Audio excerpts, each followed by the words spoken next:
इस प्रोग्राम में बोली गई बातें, बीमारी, उसके लक्षण और उसके उपचार की जो सलाह दी जाती है वो विशेषज्ञों के अनुभव पर आधारित है। इस प्रोग्राम का मकसद आपको जागरूक करना है। किसी भी सलाह को अमल में लाने से पहले अपने डॉक्टर से जरूर पूछ ले। सब कुछ सेहत प्रोग्राम आपको अपने आप दवाइयाँ लेने की सलाह नहीं देता है। मैं हूं सैयद तौसीफ अली और आप देख रहे हैं सब कुछ सेहत, एससी न्यूज़ का स्पेशल हेल्थ शो, जहां पर बात होती है हमारी और आपकी सेहत की। आज सब कुछ सेहत में बात करने वाले हैं एक ऐसी आम बीमारी के बारे में जो आप सभी जानते हैं, जो विभिन्न नामों से जानी जाती है। कहीं गवर, गोबरी, माता, या फिर मेडिकल साइंस की भाषा में कहे तो मीजल्स। WHO के आंकड़ों के मुताबिक सुरक्षित और परिणाम कारक वैक्सीन होने के बावजूद 2018 में पूरी दुनिया में लगभग 1,40,000 बच्चों की मौत इस गवर की वजह से हुई थी। वहीं 2000 से 2018 के दरमियान बच्चों के मोर्टेलिटी रेट यानी मृत्यु दर में 73% गिरावट हुई थी और 2018 में ही 86% बच्चों को इस वैक्सीन का पहला डोज 1 साल की उम्र से पहले लग चुका था, जो 2000 में 72% था। एक अनुमान के मुताबिक 2000 से 2018 के दरमियान पूरी दुनिया में लगभग 23.2 मिलियन बच्चों को इस वैक्सीन ने मरने से बचाया है। अब ये गवर या मीजल्स होती क्या है, इसके लक्षण, इससे कैसे बचना चाहिए और इसका इलाज, ये सारी महत्वपूर्ण जानकारी इकट्ठा करने के लिए हम पहुँचे हैं सिल्लोड शहर के समृद्धि बाल रुग्णालय में, जहां मेरे साथ मौजूद है सिल्लोड शहर के मशहूर बाल रोग तज्ञ डॉक्टर विकास गोटवा, जिनसे मेरा पहला सवाल रहेगा कि सर, किसी भी बीमारी को जानना बहुत ज़्यादा ज़रूरी है, तो आम दर्शक ये जानना चाहता है कि गवर बीमारी होती क्या है या आप इसे कैसे परिभाषित करेंगे? तर गोवर हा जो आजार आहे हा आजार संसर्गजन्य आजार आहे आणि फक्त गोवरच नाही तर कुठल्याही आजारावरती आपल्याला उपचार आणि त्याला उपचार करायचे असल्यास, त्याला थांबवायचं असल्यास, त्याला प्रतिबंध घालायचा असल्यास त्याचा जो आजाराचा नॅचरल कोर्स ऑफ डिसीज बनतो आम्ही मेडिकल लँग्वेजमध्ये, तर ते समजून घेणं फार महत्त्वाचं आहे। तर आता आपण सध्या बघतोय की मागच्या बऱ्याच दिवसांपासून, इनफॅक्ट मी तर म्हणेल की जेव्हापासून कोरोना हा आजार बऱ्यापैकी कमी झाला, कोरोना आजार कमी झाल्यानंतर आपण बघतोय की जिकडे नाही तिकडे गोवरच्या आजाराविषयी बोलल्या जाते। गोवरचा आजार हा ड्रॉपलेट इन्फेक्शनद्वारे होणारा आजार आहे, म्हणजे श्वासोच्छ्वासाद्वारे जे आपण ड्रॉपलेट्स बाहेर पडतात त्याने हा पसरणारा आजार आहे आणि हा आजारसुद्धा कोरोनासारखाच संसर्गजन्य आजार आहे। हा आजार ज्यांनी लसीकरण घेतलेलं नाही आहे किंवा ज्यांची इम्युनिटी कमी आहे त्या लोकांमध्ये पसरण्याची शक्यता जास्त असते। आणि एक आवर्जून असं सांगू इच्छितो मी की गोवर हा आजार आपण जर वॅक्सिनेशन दिलं, लस दिलं, टीका दिला आपण हिंदी भाषेत म्हणायचं झाल्यास, तर हे 100% आपण या आजाराला याचं स्प्रेड होण्यापासून, याचा प्रसार होण्यापासून आपण याला थांबवू शकतो। तर नक्कीच गोवर हा जो आजार आहे तो एका विषाणूमुळे होणारा आजार आहे, व्हायरसमुळे होणारा आजार आहे। पॅरामिक्झोवायरिडी फॅमिलीचा जो व्हायरस आहे त्या व्हायरसमुळे होणारा हा आजार आहे। जैसा कि सभी को पता है कि किसी भी बीमारी को आइडेंटिफाई करने के लिए या पहचान करने के लिए कुछ रीजंस या कुछ लक्षण पहचानना बहुत ज़रूरी है। तो ये जो बीमारी है इसके क्या लक्षण हो सकते हैं या क्या सिम्टम्स होते हैं? या आजाराची जी लक्षणं आहेत ते सगळ्यात आधी म्हणजे खूप हाय ग्रेड फीवर, फक्त ताप नाही तर खूप जास्त प्रमाणात तीव्र स्वरूपाचा ताप येतो। त्यानंतर प्रॉमिनंट कफ म्हणजे नॉर्मल खोकला नाही तर खूप जास्त प्रमाणात खोकला, त्यानंतर कोरायजा, सर्दी, नाक वाहणं आणि कंजंक्टिव्हायटिस म्हणजे डोळ्यातून घाण येणं। आपण याला एक सिंपल असं समजण्यासाठी आमचे जे डॉक्टर मित्र आहेत त्यांच्यासाठी मी सांगू इच्छितो, first of all high grade fever, then 3C cough, coryza and conjunctivitis, 3C and fever with rash, that is measles गोवर आहे। आणि सांगू इच्छितो जी रॅश असते, आता बरेच व्हायरल इन्फेक्शन असे आहेत की ज्याच्यामध्ये रॅश येते। सगळ्या रॅशेस जे येत आहेत ते गोवरच आहेत का? तर नाही। या आजारामध्ये जी रॅश येते ती मॅक्युलोपॅप्युलर रॅश येते आणि रॅश सांगू इच्छितो की रॅश आपल्या फोरहेडपासून चालू होते आणि पोस्ट ऑलिक्युलर रिजनमध्ये रॅश येते. कानाच्या पाठीमागे रॅश यायला चालू होते, ती पसरून गळ्याला, छातीला, पाठीच्या मागे आणि मग अंगावरती पसरते. तर ही कॅरेक्टरिस्टिक अशा प्रकारची रॅश आहे. आणि सोबत एक सांगू इच्छितो अजून की कॉप्लिक स्पॉट नावाचा एक कन्फर्मेटरी डायग्नोसिस आहे याचं. तर कॉप्लिक स्पॉट म्हणजे काय की आपल्या डोळ्यांमध्ये जर तोंड उघडं करून बघितलं तर त्याच्यामध्ये पांढऱ्या प्रकारचे असे दाणे, पांढरे आणि लाल प्रकारचे असे दाणे येतात. ते आपल्या तोंड उघडं केलं तर चिक्सच्या साईडने आपल्याला दोन्ही बाजूला ते दिसून. आप क्या बताएंगे कि ट्रीटमेंट लेना ज़रूरी है और क्या हो सकता है इसका ट्रीटमेंट? नक्कीच नाही. मी तर म्हणेल की हे साफ चुकीचं आहे की आपल्याला गोवर झालेला आहे आणि आपण त्याच्यासाठी लसीकरण घ्यायला नको. तर मी म्हणेल की हा आजार जर आपण बघितला तर पहिला जो आपण डोस देतो गोवरमध्ये 9 महिने पूर्ण झाल्यानंतर आणि दुसरा जो डोस असतो 16 महिने पूर्ण झाल्यानंतर. तर आपण जर पहिला डोस दिला तर त्याची जी वॅक्सिनची इफिकॅसी आहे, परिणाम करण्याची जी शक्ती आहे ती 93% पर्यंत आहे पहिला डोस दिला तर. आणि जर दुसरा डोस दिला आपण तर याची इफिकॅसी वाढून 97% पर्यंत या वॅक्सिनची इफिकॅसी आहे. तर नक्कीच आपण जर गोवर झालं तर लसीकरण करायलाच पाहिजे. हे लसीकरण सांगू इच्छितो की सगळ्या सरकारी हॉस्पिटल्समध्ये फ्री ऑफ चार्ज हे लसीकरण दिलं जातं आहे. सरकार तुमच्यासाठी एवढं प्रयत्न करते, लसीकरण करायला पाहिजे. आणि एवढं प्रयत्न एवढ्यासाठीच आहे की हा आजार लसीकरण केल्यामुळे पूर्णपणे बरा होऊ शकतो. याचे जे प्रसार आहे ते आपण बऱ्याच अंशी थांबवू शकतो. तर नक्कीच हे लसीकरण करायला हवं. ये तो था बीमारी, उसके लक्षण और उसके इलाज के बारे में. लेकिन सर एक बात मैं पूछना चाहूँगा कि आपने मेडिकल ट्रीटमेंट के बारे में कुछ बताया नहीं. बहुत सारे लोग मेडिकल या डॉक्टर के पास बताने को ही डरते हैं, वो बताने के लिए लेकर नहीं आते. तो आप उन लोगों को क्या बोलना चाहिए? आजारामध्ये नक्की काय होतं तर या आजारामध्ये आपली जी शरीराची प्रतिकारशक्ती असते, इम्युनिटी असते ती कमी होते. ती प्रतिकारशक्ती कमी झाल्यामुळे आपल्याला आपण जी इन्फेक्शनची जी रिस्क असते, इन्फेक्शन व्हायची ती रिस्क बऱ्यापैकी वाढून जाते. तर गोवर तो बरा पण होऊन जातो. पण आपली इम्युनिटी कमी झाल्यामुळे आपल्याला दुसऱ्या प्रकारचे जे आजार आहेत ते आजार आपल्या शरीरावरती हावी होतात. जसं आपण गोवर झाल्यानंतर आपल्याला डिहायड्रेशन होऊ शकतं, त्याच्यानंतर ताप येऊ शकतो, कानाचे इन्फेक्शन होऊ शकतात, जसं कान फुटणं आपण म्हणू शकतो, ओटायटिस मीडिया आम्ही म्हणतो ज्याच्यामध्ये. तर अशा वेगवेगळ्या प्रकारचे आजार जे आहेत ते गोवर झाल्यामुळे आपल्याला होऊ शकतात, ज्यामुळे आपली प्रतिकारशक्ती कमी झालेली असते. अजून खास करून सांगू इच्छितो की गोवरमध्ये व्हिटॅमिन ए ची डिफिशियन्सी, जीवनसत्व अ ची डिफिशियन्सी कमी होते आणि त्याच्यामुळे आंधळेपणा वगैरे पण, नाईट ब्लाइंडनेस वगैरे होऊ शकतो. तर नक्कीच या आजारामध्ये आपण न्यूट्रिशन वगैरे चांगलं तर ठेवायलाच पाहिजे.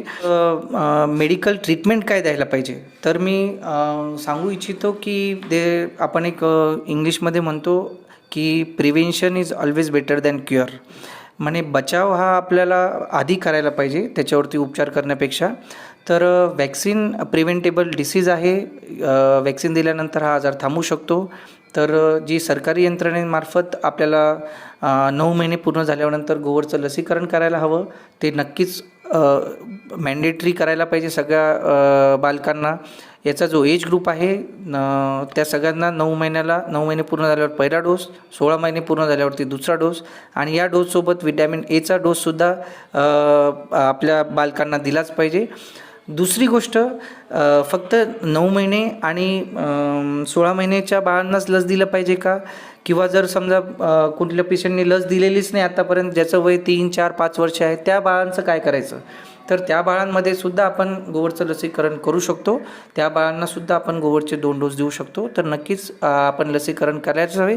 फक्त गोवरचंच लसीकरण नाही तर आपण सगळ्या जे प्रिव्हेंटेबल आजार आहे, जे आपण लस देऊन थांबवू शकतो, या सगळ्या आजारांवरती आपण लसीकरण करायला पाहिजे. दुर्दैवाने आपल्याला एवढं सगळं करूनसुद्धा जर गोवर आजार झाला तर जसं सांगितल्याप्रमाणे ताप असला, खोकला असला, सर्दी असली आणि डोळ्यातून डिस्चार्ज यायला लागलं, अंगावरती रॅश आली, तोंडामध्ये कॉप्लिक स्पॉट झाले, तर आपण नजीकच्या डॉक्टरांकडे जाऊन सल्ला घ्यायचा आणि डॉक्टरांच्या ट्रीटमेंटने त्याला त्वरित उपचार चालू करायचे. मेरा सवाल ये रहेगा कि कुछ बीमारियां ऐसी होती है जो बहुत ज़्यादा कॉम्प्लिकेशंस पैदा कर सकते हैं. तो सर ये बीमारी के साथ साथ कॉम्प्लिकेशंस क्या क्या आ सकते हैं?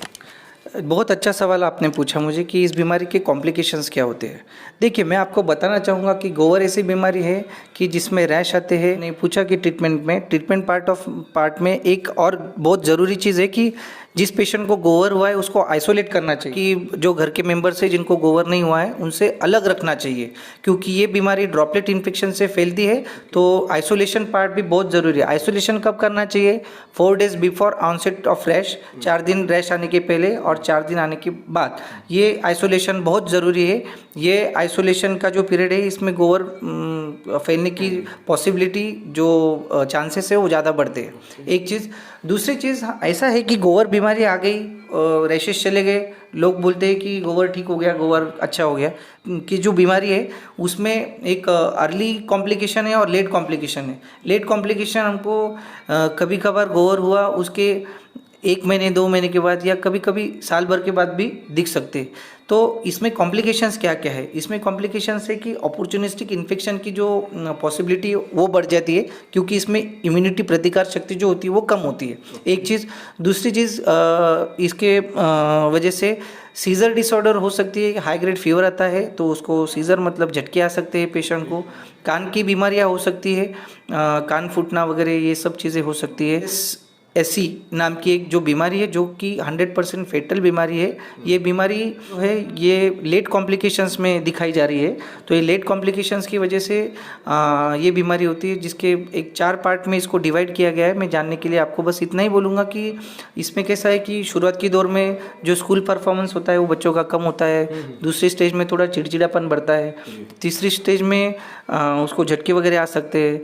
और चौथी स्टेज में जैसे हमारे शरीर के ऑर्गन से ज़रूरी ऑर्गन, रेस्पिरेटरी फंक्शंस वगैरह ये सब कॉम्प्रोमाइज़ होते हैं। चीज़ मैं आपको बताना चाहूँगा कि जैसे हमने बोला कि रैश चली गई तो गोवर चले गया, पर जब हम बोलते हैं कि अगर किस पेशेंट को झटके आ गए और झटके में उसको अगर वो झटके नहीं रुके और उसकी वजह से डेथ हो गई, तो that death is not because of convulsion. That primary cause of that convulsion, seizure का झटके का प्राइमरी कॉज था गोवर की वजह से उसको इम्यूनिटी कम हो गई, उसमें सीजर आ गए, फीवर में उसको झटके आ गए और फिर उसकी वजह से उसकी डेथ हो गई। सवाल ये रहेगा कि जो बीमारी है इसकी शुरुआत या इसका आउटब्रेक कहाँ से हुआ? देखिए, जैसे मैंने आपको बोला कि ये कम्युनिकेबल संसर्गजन्य बीमारी है, तो इसका आउटब्रेक पहले हुआ मुंबई, भिवंडी, ठाणे ऐसे एरियाज़ में चालू हुआ और ये बीमारी फैलते फैलते औरंगाबाद तक और फैलते फैलते सिल्लोड तक भी आ गई है। इसके कंफर्म केसेस मिल रहे हैं।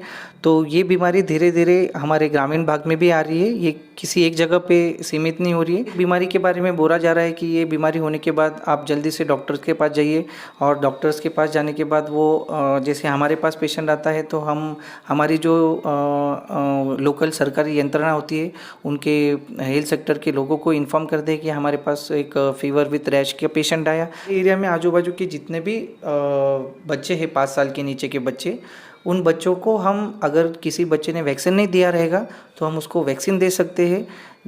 अगर एक घर में 4-5 बच्चे जिसमें से एक बच्चे को गोवर हुआ है तो उसको आइसोलेट करके हम बाकी 3-4 बच्चों को भी गोवर होने से बचा सकते हैं।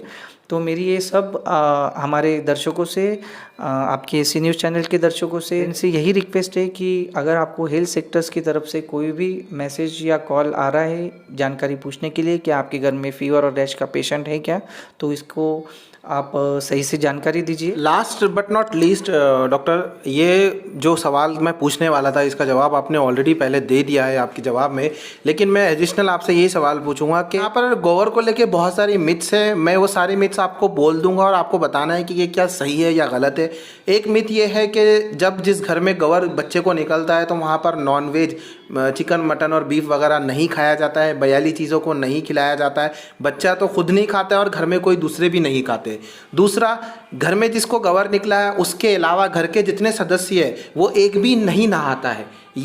इसके अलावा नीम के पत्तों का घर के दरवाजे पर और चौखटों पर लगाना, उसके अलावा उसके बिस्तर पर डालना, इसके अलावा बाहर से आने वाले जो लोग हैं ख़ासतौर पर महिलाएं, उनको घर में आने नहीं दिया जाता है। चौथा, लस लेने के बावजूद भी ये गोवर निकलता है, इसलिए बहुत सारी माताएं ऐसी होती है जो अपने बच्चों को लस या वैक्सीन या टीका देती ही नहीं है। तो डॉक्टर साहब, आप मेडिकल साइंस में इन सब विश्वास को, मिथ्स को क्या बताएंगे, कैसे कहेंगे? देखो, ये बोलने में ही हम बोलते हैं कि मिथ है, अंधश्रद्धा है। ये श्रद्धा नहीं, ये तो ये अंधश्रद्धा है। मैं बताना चाहूँगा, जैसे आपने पूछा कि नॉनवेज वगैरह नहीं खाना चाहिए, तो मैंने ऑलरेडी बोला कि जो ये बीमारी गोवर की बीमारी में इम्यूनिटी कम होती है, तो इम्यूनिटी बढ़ाने के लिए हमने नॉनवेज की चीज़ें जो है, अंडा है, नॉनवेज है, मीट है, मटन है, चिकन है, ये चीज़ें खानी चाहिए, जिससे हमको इम्यूनिटी हमारी अच्छी बढ़ेगी। कि घर में नहाना नहीं चाहिए, तो बेशक नहाना ही चाहिए। नहाने से भी नहीं नहाने से भी और दूसरी बीमारियां होने की पॉसिबिलिटी होती है, स्किन डिसीजेस हो सकते हैं। तो ये सब अंधश्रद्धा है। ऐसे लगता है कि हम मॉडर्न हो रहे हैं, तो हम हमारे विचारों से भी मॉडर्न होने चाहिए। हमने हमारे विचारों से मॉडर्न होने के साथ हमने ये सब जो बोलते हैं, केवल बोलने के लिए नहीं, तो ये हमने एक्चुअली हमारे ये सब जो चीज़ें हैं हमारे प्रैक्टिस में, हमारे डे टू डे एक्टिविटी में इसको यूज़ करना चाहिए। वैक्सीन देने के बाद भी गोवर होता है क्या? जैसे मैंने आपको बोला कि अगर एक सिंगल डोज लिया रहेगा तो 93% इफिकेसी है मीजल्स नहीं होने की, और अगर 2 डोज लिए तो इसकी इफिकेसी 97% में है। तो हम बोलेंगे एक डोज लिया तो 7% चांसेस है गोवर होने के, 2 डोज लिया तो 3% चांस। अभी हमको ये डिसाइड करना है कि हमको 93% में आना है या 3% में आना है या 7% में आना है। That is up to us, हमको किस परसेंटेज में आना है। आखिर में डॉक्टर विकास कोटवाल और उनकी टीम का तहे दिल से शुक्रिया अदा करता हूँ कि उन्होंने अपना कीमती वक्त हमारे इस एपिसोड के लिए दिया। अगर आप डॉक्टर हैं और हमारे साथ चाहते हैं, इस प्रोग्राम के साथ जुड़ना चाहते हैं, तो स्क्रीन पर दिए गए ईमेल एड्रेस पर हमें कांटेक्ट करें। और अगर आप दर्शक हैं और आप हमसे कोई सवाल पूछना चाहते हैं तो कमेंट सेक्शन में कमेंट करना ना भूलें। अगर आप ये वीडियो फेसबुक, इंस्टाग्राम या ट्विटर पर देख रहे हैं तो हमारे चैनल के पेज को लाइक करें, और यूट्यूब पर देख रहे हैं तो चैनल को सब्सक्राइब करें, और साथ ही बेल आइकन दबाएं ताकि इस तरह के एपिसोड सीधा आपके मोबाइल स्क्रीन तक पहुंच जाए। तब तक के लिए सैयद तौसीफ अली को दीजिए इजाज़त। शुक्रिया। अगर आपको हमारा ये वीडियो पसंद आया हो तो इसे लाइक और शेयर ज़रूर करें, और हाँ, SC न्यूज़ को सब्सक्राइब और फॉलो करना ना भूलें। साथ ही बेल आइकन दबाएं ताकि कोई भी न्यूज़ आप मिस ना करें। तो जुड़े रहिए हमारे साथ और देखते रहिए SC न्यूज़, खबर वही जो सच है।